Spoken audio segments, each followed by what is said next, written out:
Hey guys, we're gonna work on a common problem with serving. At the rec level, I notice a lot of servers have a problem hitting the ball in different spots of the court because no matter what they do, it always goes to the right, to the left if they're a righty, or it'll go to their left, to the right if they're a lefty. So I'm a righty, I'll do it that perspective. What I mean is, if I'm serving, a lot of the balls will kind of cut across the court and go to the left.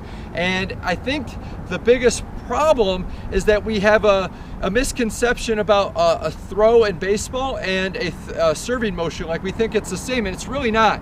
And I can talk about that as a perspective of a baseball player. I used to play a lot of baseball, and then I got into tennis, and the motions are not really the same. So I want to show you the difference so that maybe it'll help you have better, get better accuracy on your serve, but also you have variety. Instead of always hitting that slice ball, you can throw it, you can hit the ball anywhere you want.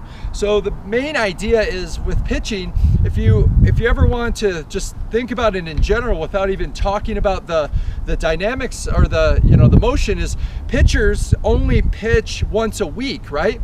But serving, like tennis players, they can play every day, right? So what's the biggest difference is the motion, right?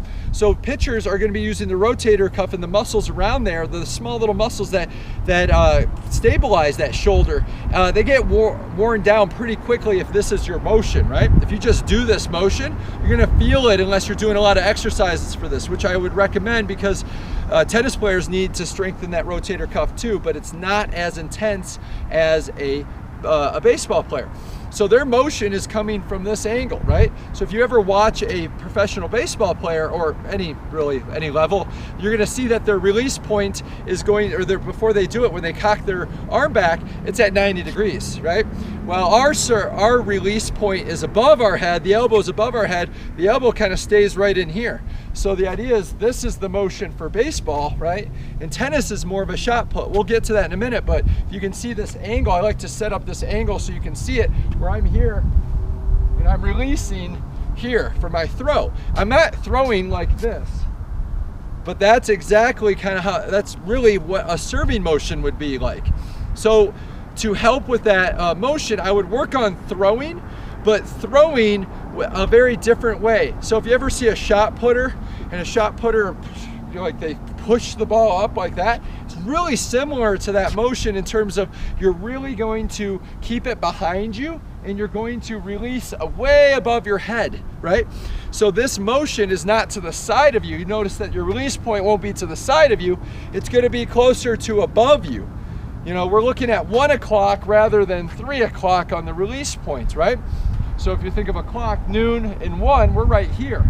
So when you're throwing, you want to work on that where your arm is releasing. So I'm up over here, I release, and I'm trying to throw over my left arm. You can see it's slightly to the right of my arm, right? Right about 1 o'clock. That is about where I want to release the ball. So you want to practice throwing the ball above your head, so you want to keep it behind you longer, right? And you're able to release it behind you rather than to the side of you. Because I see a lot of players, they'll over-rotate, right? And they're over-rotating, and then the ball just goes across, right? In this perspective, it looks like this, where I'm turning my left arm out of the way, and then I throw it, and the ball naturally goes across, right? So you got to keep that left shoulder in front of you if you're a righty, or right shoulder in front of you if you're a lefty. So I'm a righty again, so I'm going to show you when I'm throwing, I'm going to keep that left shoulder in front of me a lot longer, right? So I'm going to throw, it's going to look like this, kind of like a shot put, right? So I'm going to throw here, look at my shoulder. It's here, it's not like this too soon, all right? So the idea is keep that left shoulder in front of you so you don't over-rotate that ball and the ball kind of skids to your left, okay? So once you do that, you can grab a racket. I'm gonna grab a few more balls here, and then we can work on that contact point, right? Tennis coaches always stress contact point, but now hopefully you kind of see the difference and why it's so important to be here.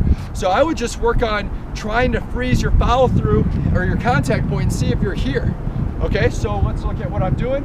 So I throw the ball up, and I'm here trying to get over that ball, yeah?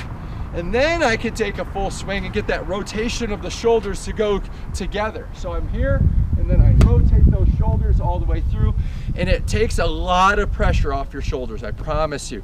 The more you're throwing the ball to your right over here, the more you're going to over rotate and you're going to put strain on your rotator cuff. You don't want to do that.